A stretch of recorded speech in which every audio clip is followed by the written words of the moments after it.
अस्सलाम जी, कैसे हैं आप सब लोग। आज हम लोग कर रहे हैं बहुत खूबसूरत सा बारात ब्राइड मेकअप जो कि अनमोल कर रही हैं। और सबसे पहले जी डार्क सर्कल्स को हमने हाइड कर लिया, स्किन को मॉइस्चराइज कर लिया था हम लोगों ने और प्राइमर लगा दिया था। इसके बाद जी यहाँ पे कलर करेक्टिंग हो रही है। कलर करेक्टिंग के लिए हम लोगों ने जो स्टिक यूज़ करी है वो ओरिएंटल की है और बाकी फेस के ऊपर जो है वो टीवी पेंट स्टिक इस्तेमाल की गई है 45 की। इसके बाद यहाँ पे मैंने फाउंडेशन लगाया है जी। फाउंडेशन जो है वो 13 नंबर और 11 नंबर को थोड़ा सा मिक्स करके लगाया था।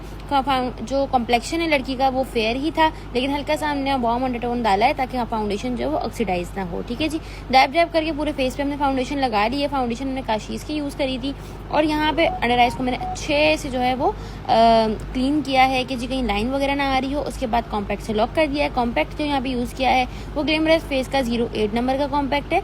ये सबसे फेयर शेड होता है इसके अंदर। तो अंडर आइज को लॉक करने के लिए मैं ज़्यादातर ये वाला यूज़ करती हूँ। पूरे फेस के ऊपर जो है वो अच्छे से भर भर के पाउडर लगाना है और इसके बाद अपने पाउडर को डस्ट ऑफ कर सकती हैं। जितना ज़रूरी होगा वो फेस पे रह जाएगा, बाकी एक्स्ट्रा जितना भी होगा ना वो पाउडरी जो आपको लग रहा है वो सब चीज़ें झड़ जाएंगी। कोई इतनी टेंशन वाली बात नहीं है। लेकिन अगर आपने पाउडर में कंजूसी करी और कहीं से पाउडर लगना रह गया तो आपका फाउंडेशन वहीं से ही क्रैक कर जाएगा। इसके बाद यहाँ पे किया है जी स्प्रे और बहुत लाइट सी जो है वो लॉक बेस लगाई है। लॉक बेस लगा के जब आप मर्च करते हो ना तो वो इवन आपके फेस पे पता भी नहीं चलती बिल्कुल भी। लेकिन इसको लगाना गर्मियों में बहुत ज़्यादा ज़रूरी हो जाता है, स्पेशली समर ब्राइड जो कि कराची में हम लोग इतनी गर्मी में जो है वो मेकअप कर रहे होते हैं और इतना ज़्यादा गर्म वाला माहौल होता है ना, वही शूट और फिर मेकअप सब कुछ लास्ट कराने के लिए लगाना ज़रूरी है। और इसके बाद जी हमने लूज़ पाउडर लगाया था। लूज़ पाउडर लगा के डस्ट ऑफ कर दिया। बिल्कुल जो है वो ज़बरदस्त सा बेस बन गया था, बिल्कुल मैट और बहुत प्यारा सा। ठीक है जी। अच्छा, गर्मियों के अंदर जो मेकअप होता है उसे मैट करना ही प्रेफर मैं करती हूँ और ज़्यादा मैं यही बोलूँगी कि जी देखें, गर्मियों में अगर आप करवा रहे हैं तो मैट की तरफ जाएं और अगर सर्दियों में आप करवा रहे हैं आप ड्यूई मेकअप करवा सकते हैं। इवन आप अगर ChatGPT या फिर आप गूगल भी करोगे तब भी आपको यही होगा कि अगर आप लोगों का वेदर गर्म है तो आप जो है वो मैट मेकअप की तरफ जाएं और अगर आप लोगों का मेकअप जो है वेदर जो है वो ठंडा है तो फिर आप जो है वो ड्यूई या मैट दोनों में से कोई भी यूज़ कर सकते हैं। लेकिन स्पेशली अगर आपकी गर्मियां हैं तो प्लीज़ कोशिश करें कि आप ड्यूई मेकअप से अवॉइड करें, थोड़ा मैट की तरफ जाएं ताकि वो ट्रांसफर प्रूफ भी हो और बहुत ही अच्छे से जो है वो लास्ट करे। ठीक है जी। यहाँ पे जी कॉन्टोरिंग हमने स्टार्ट करी है। कॉन्टोरिंग ग्लैमरस फेस की यूज़ करी थी। अब यहाँ पे ब्लश ऑन लगा रहे हैं। ब्लश ऑन के लिए मैंने फार ब्यूटी बाय फातिमा अली की पैलेट यूज़ करी थी और फेस जो है वो उनका जो है वो स्क्वायर शेप का था तो हमने उसके अकॉर्डिंग जो है वो ब्लश लगाया। एप्पल ब्लश हमारी मॉडल को पसंद था तो हमने उनसे पूछ के उसी तरह के शेप के अंदर जो है वो ब्लश ऑन लगाया था। इसके बाद काशीज़ के ब्लश से टॉप किया है उसको अच्छे से और इसके बाद दोबारा ही फिक्सिंग स्प्रे करके यहाँ पे 4 नंबर और 10 नंबर का जो हाइलाइटर है वो लगाया है। ठीक है जी। और हाइलाइटर थोड़ा लिफ्टेड करके लगाया है क्योंकि ताकि फेस जो है वो थोड़ा लिफ्टेड लगे। ठीक है। हाइलाइटर लगाने के लिए फैन ब्रश इस्तेमाल किया है। अगर आप लोग कोई और सा ब्रश इस्तेमाल करना चाहते हो वो भी कर सकते हो। ठीक है। लेकिन अनमोल अगर लगाती है तो फैन ब्रश से लगाती है। हर किसी का अपना टेक्निक होती है। अच्छा, काफ़ी सारे लोग कहते हैं कि पहले जो है वो आई मेकअप होता है फिर बेसिस होती है। देखिए, मेकअप के अंदर कोई रूल नहीं होता। आज से नहीं, मैं बताइए 3 साल से आई थिंक जो वीडियोज़ बना रही हूँ, 3 या 4 साल हो गए और मैं हर किसी को यही बात बोल रही हूँ कि देखिए मेकअप के अंदर कोई रूल नहीं होता। अगर आपको ऐसा लगता है ना कि सबसे पहले अगर आप लैशेस लगा लोगे, आप कंफर्टेबल हो, आप कर सकते हो सारा काम, तो आप लैशेस लगा लो। अगर आपको लगता है कि आप लिपस्टिक लगा के सारा काम कर सकते हो तो आप पहले लिपस्टिक लगा लो। इसमें कोई मसला नहीं होता कि आपको यही लगाना है या वो लगाना है। जैसा आपको हाथ चले, जितना आप इजी हो, आप उस हिसाब से काम कर सकते हो। अब कमेंट सेक्शन में लोग कह रहे होते हैं आप पहले आईज क्यों नहीं बनाती, आप पहले लिप्स क्यों नहीं बना लेती हैं। अरे भाई, मेरी आदत है, मैं क्या करूँ।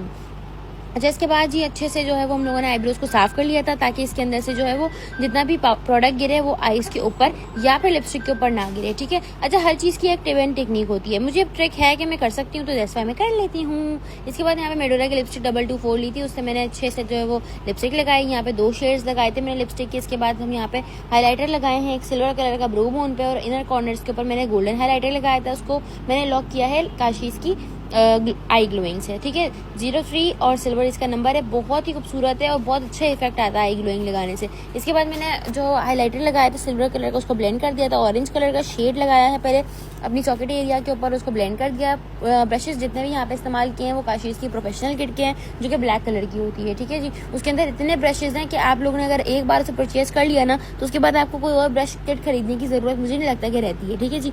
इसके बाद मरून शेड लिया था, उसको ऑरेंज शेड के साथ जो है वो ब्लेंड कर दिया। अब काफ़ी सारे लोग कहते हैं कि जब आप कट क्रीज कर देंगे, सब कुछ कर देंगे, तो आपको क्या ज़रूरत थी ऑरेंज शेड लगाने की, रेड शेड लगाने की।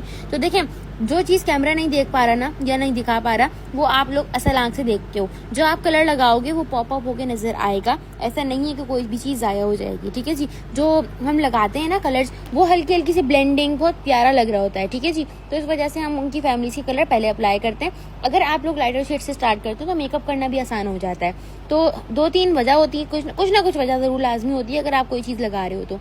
इसके बाद ब्लैक कलर से जो है वो लोअर लैश लाइन के ऊपर कॉर्नर्स के अंदर मैंने जो है वो थोड़ी सी डेप्थ दे दी थी। इसके बाद यहाँ पे एक जो है वो कॉर्नर बनाया है ब्लैक कलर का। ब्लैक कलर मैंने जेल लाइनर इस्तेमाल किया है यहाँ पे। मैं केक लाइनर को बहुत अवॉइड करती हूँ, स्पेशली ऑन ब्राइड्स। मुझे नहीं अच्छा लगता है कि आप केक लाइनर इस्तेमाल करो। अगर आप केक लाइनर इस्तेमाल करो, सीलर यूज़ करो, तब भी आप लोग कहीं ना कहीं जाके जो है वो हट ही जाता है, ठीक है जी। तो कोशिश किया करें कि ऑयल बेस्ड प्रोडक्ट्स जो हैं वो ज़्यादा इस्तेमाल करें। अगर आप लोग लाइनर्स वगैरह पे जा रहे हैं तो आप लोग जेल लाइनर ज़्यादा इस्तेमाल करें फॉर ब्राइड्स। बल्कि किसी कोई भी हो, उसका अगर लाइनर फैल जाएगा तो सी बात है वो तो अच्छा नहीं लगेगा ना। तो आप लोग जो है वो ज़्यादा जेल के ऊपर जाया करो, ठीक है। जेल लाइनर जो है वो फौरन से हाथ पे सेट नहीं होता, तो ऐसे कोई मसले वाली बात नहीं है। आराम से जो है वो प्रैक्टिस करते रहो, इंशाल्लाह 2-4 दिन के अंदर, 5 दिन के अंदर अच्छी नीटनेस आ जाएगी हाथ के अंदर। इसके बाद ब्राउन शेड लगा के जो है वो मैंने कॉर्नर्स को ब्लेंड कर दिया था। बहुत अच्छे से ब्लेंड हो गए थे, ठीक है। 2 या 3 ब्रशेज जो है वो मेरे लिए बहुत ज़रूरी होते हैं, जो मेकअप में मुझे लगता है कि जी होने ही चाहिए। तो अगर आप लोग कुछ और नया नया देखना चाहते हैं, आप क्या चाहते हैं कि मैं बहुत इन्फॉर्मेटिव सी वीडियोस बनाऊं, तो मुझे कमेंट सेक्शन में ज़रूर बताइएगा। और अगर मेकअप से रिलेटेड कोई भी क्वेश्चन हुआ करे तो आप लोग मुझे कमेंट सेक्शन में पूछ सकते हो, मैं एक एक कमेंट का रिप्लाई करती हूँ, ठीक है जी। इसके बाद कट क्रीज किया था जी। कट क्रीज करने के लिए यहाँ पे इंटरफेरेंस यूज़ किया है, जो कि पता नहीं किस ब्रांड का है, ये तो मुझे पता भी नहीं है, क्योंकि गैलेक्सी के इंटरफेरेंस मुझे मिलना बिल्कुल बंद हो गए, मुझे कहीं से भी नहीं मिल पा रहे हैं। और इस वजह से मैं अपनी कौन कौन से इंटरफेरेंस लेके आती हूँ, इस्तेमाल करती हूँ, पसंद भी नहीं आते, फिर भी इस्तेमाल करती हूँ, क्या करूँ। इसके बाद यहाँ पे जो ग्लिटर लगाई है वो ग्रीटिंग्स है काशीज़ की। वो जो क्या कहते हैं ग्लिटर है ना, ये वाला, ये आना ही बंद हो गया है। तो अब इसकी भी मुझे कोई ना कोई कॉपी इस्तेमाल करनी पड़ेगी, कोई ना कोई चीज़ ढूंढनी पड़ेगी ऐसी कि भाई उसका जो है वो इसके लेवल की आ जाए। इसके बाद लेज़र ग्लिटर लगाया था, उसके ऊपर लेज़र ग्लिटर मीका आइस की होती है, वो बहुत ही ज़बरदस्त है, मुझे बहुत पसंद है लेज़र ग्लिटर जो है ना गोल्डन कलर की। मीका आइस की पेज से आपको मिल जाएगी। अगर आप सिंपल लेज़र ग्लिटर भी अपनी ब्राइड को लगा दो ना, बहुत प्यारा लुक आता है। इसके बाद लाइनर लगाया था जी, जेल लाइनर मैंने फेजेट का इस्तेमाल किया है। यहाँ पे फेजेट का जेल लाइनर बहुत ही ज़बरदस्त है, मुझे बहुत अच्छा लगता है। मैं एक नहीं कोई 5-6 साल से इस्तेमाल कर रही हूँ उसको। इसके बाद जी जेल लाइनर लगाया था आंखों के अंदर, वाइट जेल लाइनर, ताकि आंखें खुली लगें, बड़ी लगें। उसके लिए मैंने जेल लाइनर इस्तेमाल किया था काशीज़ का।